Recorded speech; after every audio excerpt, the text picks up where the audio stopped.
Halo kawan observasi, kembali lagi kita di obrolan seputar vokasi Polbang Tangoa. Nah, kali ini kita langsung akan mencoba menyimak diskusi dan bincang-bincang kita langsung oleh Direktur Polbang Tangoa, Bapak Dr. Insinyur Saifuddin MP. Apa kabar Pak Dir? Sehat. Sehat, alhamdulillah, luar biasa. Oke,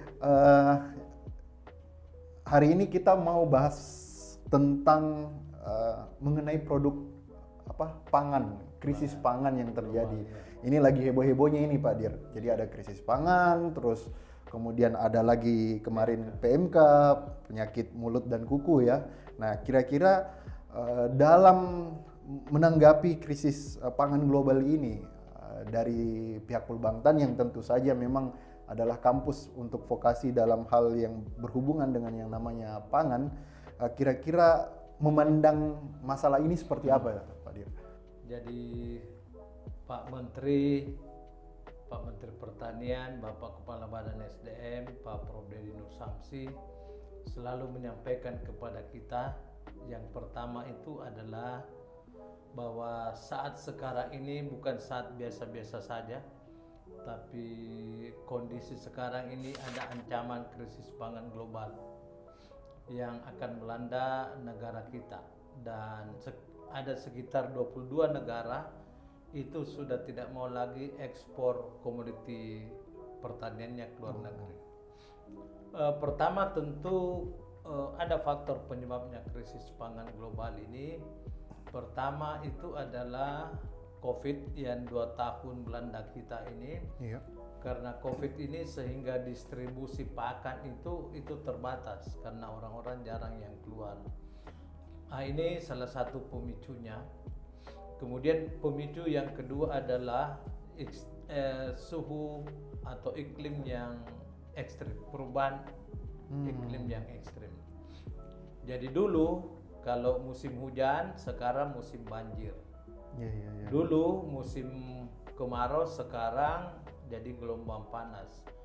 Dulu hujan itu terdiri atas air, sekarang malah ada es. Itu saya kira faktor-faktor penyebabnya. Kemudian faktor penyebab yang ketiga adalah perang antara Ukraina dan Rusia. Ini menyebabkan distribusi pangan. Saya kira ini menjadi terhambat. Distribusi gandum, sorghum, dan biji-bijian itu menjadi terbatas. Sehingga dengan demikian maka harga-harga makanan misalnya roti dan lain-lain sebagainya itu bisa meningkat, dan ini bisa menyebabkan inflasi. Yang program kedua adalah PMK, PMK. Jadi PMK ini jadi penyakit mulut dan kuku, ini menyerang ternak yang kukunya terbelah dua. Jadi kalau kukunya terbelah dua, kuda kayak enggak masuk. Jadi ini khusus sapi saja iya, gitu. Jadi sapi kerbau. Ya? Jadi ini disebabkan oleh virus. Ini menyerang mulut, menyerang langit-langit, menyerang gusi, sehingga mulut daripada ternak itu tidak bisa terbuka dan tidak bisa makan, dan akhirnya mati. Kemudian yang kedua, penyakit kuku. Jadi kuku dari ternak itu terangkat, terbuka, kemudian ternaknya bisa langsung jatuh dan mati. Bapak Menteri Pertanian kita sudah berhasil untuk mencari vaksin, dan vaksinnya sudah ditemukan, dan sekarang ini teman-teman di pusat maupun di daerah itu diperintahkan untuk segera mengantisipasi penyakit PMK ini. Kami di Polbangtan, semua saya kira di Polbangtan, UPT Pendidikan maupun pelatihan yang ada di Badan SDM ini juga sudah turun ke lapangan untuk mengantisipasi hal tersebut.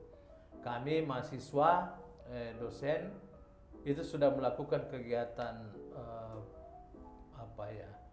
pengabdian kepada masyarakat di Takalar dan Maros untuk mengantisipasi penyakit mulut dan kuku ini.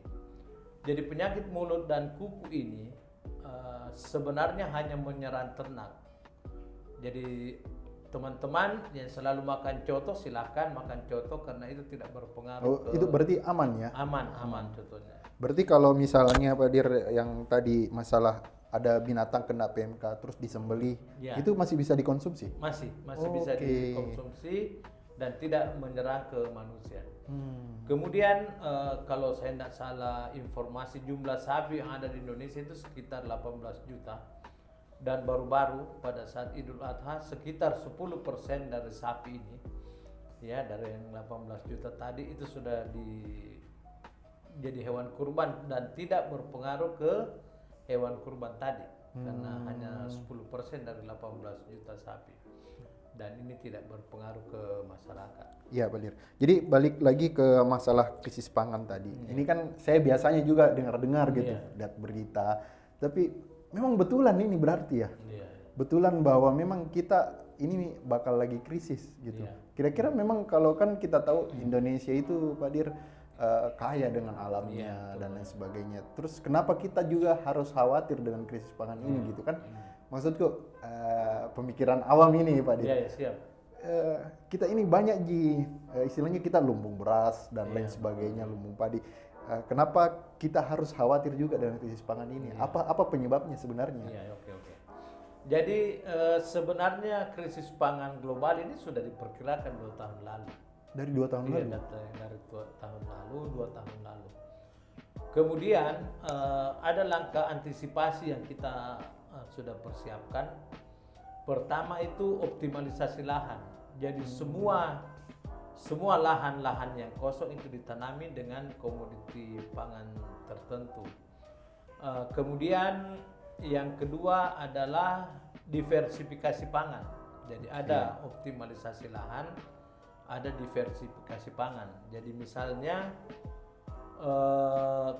ada istilah sagu ya. Kalau di kita ini tawaro itu dijadikan sebagai makanan khas. Gitu. Kemudian ada jagung, ada ubi kayu, ada ubi jalar, ada pisang. Itu semua menjadi sumber pangan untuk mengantisipasi krisis pangan global. Pak Matuju ada satu yang harus juga kita sosialisasikan ke masyarakat ini karena kita itu budaya pangan itu hanya nasi. Jadi selalu di pikiran kita itu pangan itu makan itu hanya nasi. Betul. Belum makan kalau belum makan nasi. Iya, jadi biar makan jagung 4 tongkol, ubi kayu 2 batang, tetap Pokoknya kalau bukan nasi belum makan. Kalau bukan nasi biar makan daging stick yang banyak. Kalau belum nasi belum makan. Jadi langkah selanjutnya saya kira kita ini harus juga mensosialisasikan tentang perubahan budaya pangan ini. Misalnya dari beras diganti dengan sagu. Ya toh kalau di sini atau ada ubi tawaro gitu ya. Dari beras diganti dengan ubi, beras diganti dengan ubi jalar, tadi ubi kayu, kemudian dengan jagung, dengan pisang. Nah, sehingga ini harus disosialisasikan. Jadi kalau soal pangan itu bukan soal luasnya, tapi memang ketersediaannya. Oh, ketersediaannya. Apalagi kan kita negara kepulauan ini. Betul. Kadang-kala di suatu daerah itu produksi pangannya melimpah. Tapi daerah lain tidak bisa terdistribusi karena ada 17.000 pulau kita di Indonesia ini yang harus kita siapkan makanan dengan jumlah penduduk 273 juta. Nah itu saya kira strateginya. Kemudian pemerintah juga itu mengharapkan kepada masyarakat khususnya petani-petani baik itu kolonial maupun milenial itu memanfaatkan KUR karena ada KUR, kredit usaha rakyat ini yang bisa dimanfaatkan untuk meningkatkan produksi dan produktivitas. Oh iya. Jadi teman-teman petani ini diarahkan untuk bisa memperbesar daya produksinya dengan akses KUR yang sudah disiapkan, difasilitasi juga oleh kementerian ya. Iya, betul. Kemudian Pak Matuju, kemarin malam ini sudah ada kami peroleh SK surat keputusan tentang gugus tugas dalam rangka antisipasi krisis pangan global yang dimana SK tersebut ditandatangani oleh Pak Menteri Pertanian.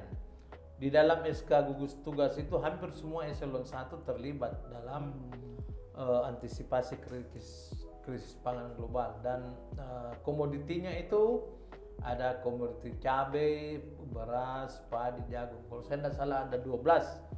12 termasuk termasuk daging, kemudian tebu, baik itu tebu berasal dari gula tebu maupun berasal dari gula yang bukan berasal dari tebu. Jadi saya kira itu ya, ada cabai. Itu sudah diantisipasi dengan SK yang diterbitkan oleh Pak Menteri Pertanian. Berarti betul-betul Kementerian Pertanian ini gerak cepat. Ya. Karena mungkin dari teman-teman yang awam kayak nggak ada rasanya, karena mungkin masih bisa akses di mana-mana gitu ya kan. Beda kalau kayak kemarin mungkin minyak goreng yang terasa sekali naik harganya. Ini mungkin belum terasa Pak Dir. Tapi mungkin kalau kita kurang terlambat antisipasi bisa kasusnya kayak minyak goreng mungkin nanti. Jadi ada Pak Matuju, bahayanya nih kalau terjadi krisis pangan. Itu biasanya menyebabkan krisis pangan lainnya, menyebabkan krisis yang lain, krisis keuangan, kemudian krisis keamanan, krisis sosial. Akhirnya rezim itu bisa tumbang oleh karena krisis pangan. Karena ini masalah perut Pak Dir. Karena perut. Jadi sebagai contoh, Presiden Sri Lanka itu Raja Paksa, kebetulan juga namanya Raja Paksa, dipaksa mundur oleh rakyatnya karena kekurangan makan. Menurut informasi, rakyatnya setengah mati mau makan, rezimnya berpoya-poya dengan kehidupan yang mungkin yang luar biasa begitu, dan tidak memperhatikan rakyatnya, dan menyebabkan presiden ini harus turun. Betul. Ini berbahayanya krisis pangan global ini. Berarti yang menjadi penyebabnya tadi itu pertama kan karena kurang lahan. Berarti karena kurang lahan, apakah lahannya itu istilahnya terjadi pengalihan lahan atau memang orang yang mau jadi petani itu sudah kurang? Jadi menurut Pak Dir ini dari hasil studi di kementerian itu penyebabnya antara kurang lahan atau dua-duanya Pak Dir? Jadi seperti yang saya sebutkan tadi, bahwa pertama itu karena adanya COVID. Jadi orang kan pada saat COVID 2 tahun itu orang kan tidak bergerak, katanya tinggal di rumah, sehingga distribusi pangan ini terbatas. Tidak merata, banyak rusak mungkin juga. Kemudian yang kedua yang tadi itu, jadi perang Ukraina dan Uni Soviet sehingga pangan ini menjadi terbatas. Oh iya, apalagi Ukraina gandum Pak Dir ya. Gandum. Kemudian perubahan iklim yang ekstrim.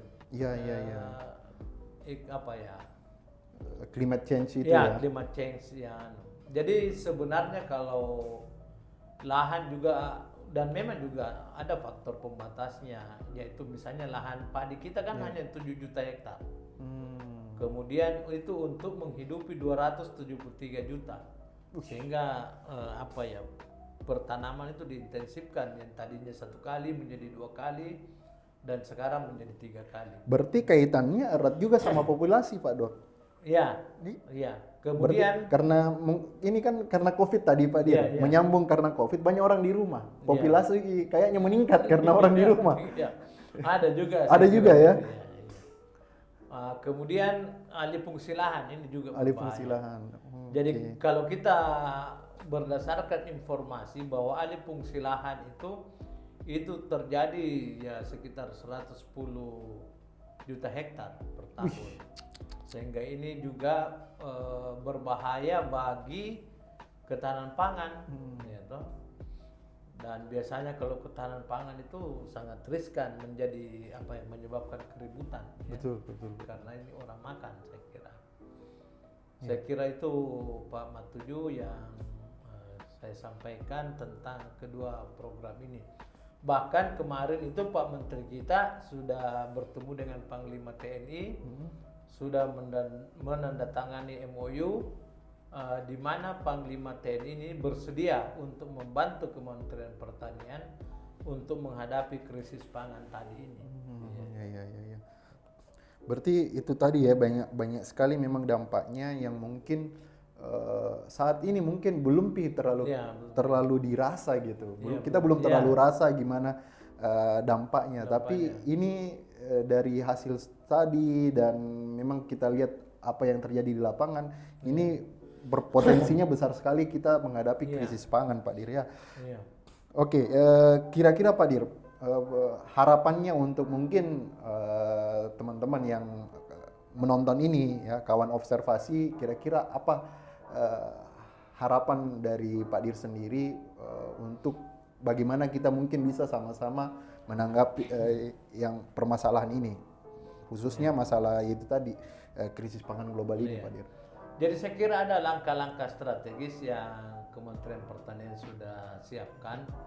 Ya salah satunya itu menanami lahan-lahan yang kosong. Kedua, diversifikasi pangan. Jadi yang tadinya kita hanya makan nasi, ya makan kapurung lah kalau di Sulsel. Kalau di Papua itu ya banyak lagi tanaman-tanaman yang bisa dikembangkan. Yang ketiga itu saya kira pemerintah pusat dan pemerintah daerah, pemerintah provinsi itu harus duduk bersama untuk menyiapkan anggaran agar mengantisipasi krisis pangan global ini. Kemudian ya selanjutnya saya kira itu adalah memanfaatkan KUR, dan yang terakhir itu bagaimana kita ini mensosialisasikan tentang perubahan budaya pola makan ini dari pangan ke tanaman-tanaman lainnya. Dan ini juga sangat penting. Cuma tantangannya berat juga, karena merubah pola makan itu tidak semudah membalikkan telapak tangan. Harus kita acara di hotel, makanannya jagung, ubi kayu, ubi rebus, pisang, tetapi begitu keluar dari hotel, di depan hotel ada rumah makan Padang, sehingga makan di rumah makan Padang dan nambah sampai 3 piring ini juga. Pokoknya harus ada nasinya. Iya, harus ada. Harus ada nasinya. Oke. Berarti ada tadi sudah beberapa langkah-langkah strategis dari Kementerian Pertanian sendiri. Kemudian selain dari untuk pola makan, dari Kementerian Pertanian juga banyak program-programnya, Pak. Banyak ya. Dir, ya. Jadi kalau sekarang unggulannya apa nih, Pak Dir? Ya. Dalam menangani krisis pangan ini kira-kira? Ya. Jadi pertama itu peningkatan produksi dan produktivitas. Produksi pada Iya, itu yang pertama. Ya. Jadi bagaimana ditingkatkan? Jadi gunakan benih unggul. Ya. Kemudian gunakan pupuk dan pemupukan, serta menggunakan alat dan mesin pertanian, menggunakan IoT sehingga produksi dan produktivitas itu bisa meningkat. Dan itu dilakukan terus, Pak Dir, ya. Apalagi dilakukan penyuluhan untuk kepada teman-teman petani. Bahkan mungkin ada program untuk menciptakan petani-petani baru juga ya. Iya, ada Pak. Jadi Pak Matunjuk, Kementerian Pertanian ini mempunyai banyak program, ya. Ada program peningkatan produksi dan produktivitas, ada ekspor 3 kali lipat. Kalau di Badan SDM ada program pencetakan petani milenial 2,5 juta orang. 2,5 juta ya. Jadi Pak Matuju berdasarkan data dari, bukan data Kementan ini, data dari BPS, Biro Pusat Statistik, menunjukkan bahwa jumlah petani kolonial ini yang di atas 40 tahun itu berkurang sebanyak 5 juta orang selama 10 tahun. Sehingga diantisipasi untuk menghasilkan petani milenial sebanyak 2,5 juta orang, di mana 200.000 sampai 250.000 itu merupakan responsibility Badan SDM, tanggung jawab Badan SDM untuk menghasilkan. 250.000 ya. Sebab kalau tidak kita antisipasi ini dengan petani milenial, ini berbahaya juga dalam rangka ketahanan pangan. Oleh karena itu Kementerian Pertanian bekerja sama dengan IFAD, International Fund and Development, untuk menghasilkan petani milenial dalam bentuk job creator dan job seeker, di mana sumber anggarannya itu berasal dari IFAD. Dan kita ketahui bersama bahwa Indonesia ini membuat juga proposal agar mendapat bantuan anggaran, dan alhamdulillah kami dapat Kementerian Pertanian memperoleh bantuan anggaran dari EFAD untuk program tersebut. Dan kalau berhasil di Indonesia ini program YES ini itu akan menjadi percontohan di negara-negara lain. Jadi Indonesia jadi contohnya begitu Pak Dir ya. Jadi memang sangat banyak langkah-langkah strategis yang sudah dilakukan oleh Kementerian Pertanian untuk mengantisipasi masalah-masalah ini, khususnya untuk krisis pangan global dan PMK ini. Tapi kalau untuk PMK ini Pak Dir, sedikit lagi mungkin kalau di Sulawesi Selatan sendiri mungkin itu sudah ada kasusnya atau bagaimana Pak Dir? Ya, jadi kalau di Sulawesi Selatan, jadi suatu wilayah itu semua warna hijau kalau tidak ada terserang PMK. Tetapi kalau terserang PMK, itu warna hijau tadi berubah jadi warna merah. Ada indikatornya gitu. Ada indikatornya. Kemudian Tator sudah ada indikasi. Bahkan Pak Menteri perintahkan itu dimusnahkan. Kemudian setiap sapi yang kena PMK itu diganti dengan 10 juta rupiah. Iya, jadi itu langkah. Jadi ada program ini juga ya? Kayak substitusi bantuan dari pemerintah juga untuk langkah untuk memutus PMK ini ya? Iya, sudah ada. Jadi langkah antisipasi itu memang sudah dilakukan, bahkan Kementan itu sampai tingkat mahasiswa sudah kita libatkan untuk mengantisipasi. Luar biasa sekali, termasuk melibatkan teman-teman dari Polbangtan sendiri untuk melakukan sosialisasi terhadap penyakit ini ya, Pak Dir ya. Karena mungkin banyak dari peternak yang karena mereka awam kurang dapat informasi, akhirnya mungkin seandainya kalau cepat dapat informasinya mungkin ini bisa diantisipasi Pak Dir ya. Penyebab utamanya sebenarnya karena apa? Virus ya? Iya, virus. Jadi virus ini menyerang mulut. Virus. Dan daya luasnya cepat sekali nih. Cuma tidak berpengaruh ke manusia. Jadi hewan sapi yang terserang PMK itu masih bisa dibuat jadi coto. Masih bisa ya. Berarti penyakitnya hanya sampai di hewan saja. Ternaknya saja. Berarti aman. Oke. Jadi tadi itu dua kurang lebih ya kita bahas Pak Dir. Mungkin saya masih banyak ini pertanyaan sebenarnya ya. Jadi mungkin di next time kalau ada waktunya lagi Pak Dir kita bisa ngobrol-ngobrol lagi. Intinya di masalah krisis pangan global tadi banyak sekali yang dilakukan oleh Kementerian Pertanian, mulai dari langkah-langkah strategisnya tadi sampai mungkin pemberian fasilitas KUR ya untuk pengembangan kapasitas produksi dari teman-teman petani dan penanggulangan PMK. Nah, mudah-mudahan ini semua bisa teratasi. Nanti mungkin kita bisa update lagi next perkembangannya seperti apa Pak Dir. Mungkin ada lagi yang bisa kita sampaikan. Dan tadi mulai mungkin sekarang latihan makan tanpa nasi atau mengganti nasi ya, dikurangi sedikit dikurangi mungkin Pak Dir ya. Iya. Mungkin closing statement Pak Dir untuk untuk kawan observasi silakan Pak Dir. Ya, jadi untuk penggemar observasi ini marilah kita bersama-sama bahu membahu, tentu harus dengan kerja keras. Saya bangga sekali mempunyai Menteri Pertanian yang begitu kuat kerja luar biasa. Hampir tidak ada waktunya di kantor, mereka ke lapangan langsung untuk mengantisipasi kedua kegiatan tersebut, yaitu antisipasi krisis pangan lokal dan PMK. Kemudian saya harapkan kepada kita Polbangtan ini, terutama juga anggota Dharma Wanita, dosen, mahasiswa, bahkan pegawai, itu kita bahu membahu untuk turun ke lapangan, memberikan informasi kepada masyarakat luas, khususnya masyarakat tani, tentang bagaimana mencegah kedua penyakit. Yang pertama mencegah krisis pangan ini, dan kedua mencegah berkembangnya PMK ini. Saya kira itu Pak Matuju dan saya ada 3 kunci keberhasilan ke depan itu. Pertama integritas. Yang pertama integritas, kejujuran, motivasi, kerja keras. Yang kedua pelayanan. Iya, iya. Jadi pelayan prima, jangan kita yang mau dilayani, kita Iya, iya, harus iya. melayani masyarakat. Dan yang ketiga inovasi teknologi. Inovasi ya.